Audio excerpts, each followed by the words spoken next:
What's up, SmackNPie? It's your boy Walru with another Walking Dead video. This is part 2 of our concept art series, and if you haven't seen part 1, then be sure to watch that first, then come back to this video. In part 2, I will talk about the concept art for the rest of the characters and settings for the final season. I will also talk about the concept art relating to the flashbacks involving Lee and young Clementine, as well as speculation on what it could be about. If you're excited, then be sure to give this video a like to show your support. Now, before we begin, just wanted to say that we're just 4,000 subs away from reaching 16,000. Not saying that we're gonna beat the legendary Inferno cunt, but it's just a goal that we want to achieve. Anyways, if you want to see more of our videos in the future, then be sure to subscribe and hit the bell icon so that you'll be notified when we upload, because YouTube is broken. Alright, let's begin.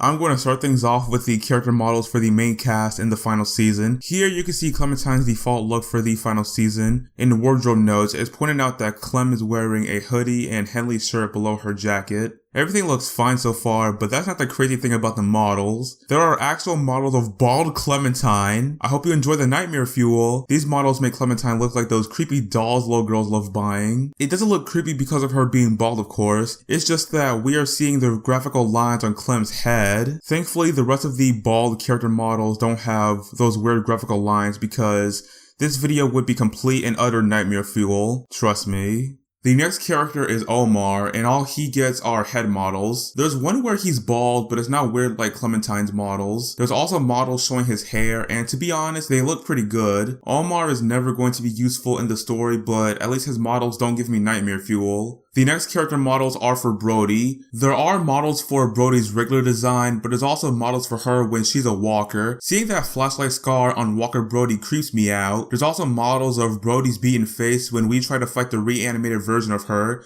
Great, even more nightmare fuel. Tennessee has models, and there are some where he doesn't have the scar, which is pretty cool. I hope we learn how he gets that scar on his face in a conversation with him. There are models for Rosie, who is the best dog in the Walking Dead universe. Changed my mind. There's models for James's face where we see him bald and with his whisperer mask. That mask looks creepy when it's by itself. Seriously though, wearing that dead skin all day has to make your face itchy. With the character models done, I can now move on to the weapon models. There are models for a spear which look like the ones used during the fishing part if you choose to go with Violet and Brody in episode 1. There are models for a bow which look like the one Marlon uses. He doesn't need it anymore because he's dead, and Clementine now uses it. Can't wait to see more of that bow in the future. There's even concept art for Lewis's weapon, Charles. Yeah, I said it right, it's Charles. Like I said earlier, I had to speed through them because there was nothing new. If the models shown were characters or items we have never seen before, then there would be more to discuss. Plus, the other stuff coming soon is more interesting. Trust me, fam. The next topic I'm going to talk about is some of the concept art related to the settings. Not gonna lie, this one will be super short sadly because it's just environments we've all seen in the first 2 episodes. The first piece of concept art is the area with the tree traps. This was basically the area with the action sequence after being rescued by Marlon and the others. I hope we get another sequence where we get to use traps in the future because that was pretty fun. The next piece of concept art is related to that small house Clementine and AJ went into for food. This was where we got that Walker couple tied up to each other. We went into that house again for food, and that's where we encountered Abel. There's also some art showing the rooms we went into, which is pretty cool. Oh, and by the way, in my playthrough, I decided to kill the Walker couple and I pushed Abel out of the window. The next pieces of concept art are related to inside the boarding school. The art does a good job at showing how trashy the kid's home is. I like the sunlight and the shadows being shown in the art because it adds more detail. The final pieces of art should be the most interesting because it's related to the nightmare sequence with McCarroll Ranch. What I find creepy about this art is that one of them has that horse from the sequence and it's just lying there with its eyes open. It looks so cursed, like why concept art, why? This is my favorite of the environment art because the creepiness makes it stand out from the others. Now it's time for the topic I wanted to talk about the most, the models of Lee and Season 1 Clementine. When I first saw these models, I got really excited. What I love the most about these models is that it's Season 1 Clementine and Lee with the final season graphics. It just looks amazing. One thing about the Clementine model I find interesting is her hair. Before the haircut in episode 3, Clementine had shaggy looking hair. Clementine gets his hairstyle during episode 3 of the first season because Lee wanted to keep her hair short so walkers and people don't grab it. These models basically imply that this flashback sequence takes place between the moment she gets her haircut and when Lee dies. One possibility is that these are just concept models for Clementine, but they aren't the ones used for the flashback. It would be hilarious if the flashback takes place before the train ride and she has her hair in knots. It would be a weird continuity error to some people, but I would be fine with it. In a way, it would kind of be like the early concept art for Clementine for final season, where she had her season 3 red jacket. Now, I do have some theories on what happens in the flashback, which I will be going over. The first theory I have is that the flashback takes place during episode 2 of season 1. This one is pretty bizarre, but hear me out. One reason I made this theory is because there is an achievement called Did You Lick It? For those of you that played season 1, you should remember that one moment in the bar where we see salt licks. There was this funny part where Lee asks if Clementine licked the salt lick, and she says no, but we all know she licked it. Also, Kenny smashing Larry's head in with a salt lick should remind you of episode 2 as well.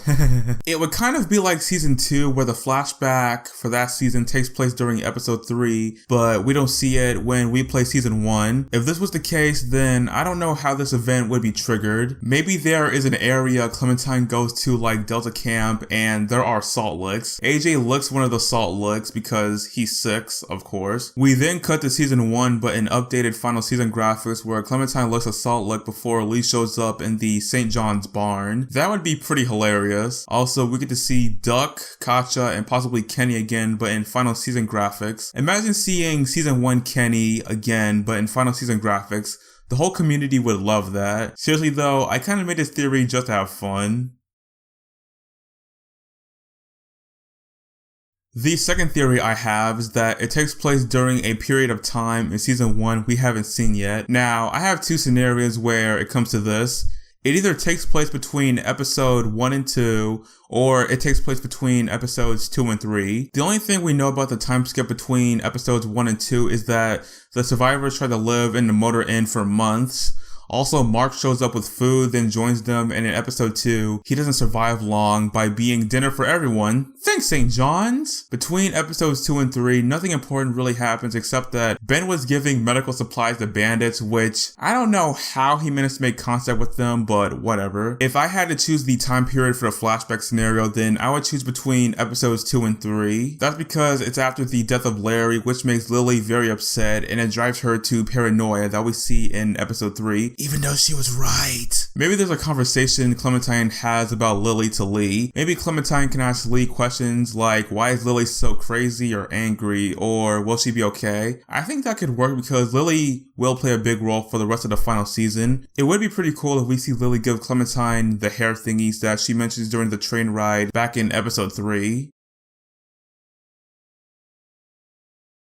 Out of all of the theories, this one is probably the most realistic one. Now with the other theories, I was having fun with it, but I now want to make a realistic flashback scenario because the model clearly shows her with the haircut Lee gave her during the train ride. The scenario I am thinking of takes place during episode 5 of season 1, which was Lee's last stand. For those of you that remember, the season 1 finale was basically a race against time for Lee because he had to save Clementine before the stranger took her away. He also had to save her before the walker bite he received makes him a walker. The scenario I'm thinking of is that it takes place during Lee's death. One of the reasons I think this is because in the final season, episode 4, one of the secret achievements is called You and Me, with the description saying came full circle. Another reason is because it's been confirmed that the final season will have multiple endings. My idea is, what if in one of the endings, Clementine gets bitten and AJ has to be the one to say goodbye? It would in a way come full circle with AJ being in Clementine's role back in season 1. Also, maybe during Clementine's final moments, she has a flashback of Lee's death and she tells AJ what Lee told her. I think that would be a pretty emotional ending, but that's my theory. Alright guys, part 2 of the leaks discussion is finally complete. I'm not gonna lie, the season 1 flashback models was my favorite part to talk about. That's because the flashback could be anything, and it could take place in a part in season 1 that's obvious. Also, seeing Lee again is going to be amazing. So, what do you guys think of this video? Also, what do you think the Lee flashback will be? Be sure to give us your theories down in the comments. If you want to see more Walking Dead gaming videos and other future content, then be sure to subscribe to SmackNPie. This is Waru signing out. Yeet!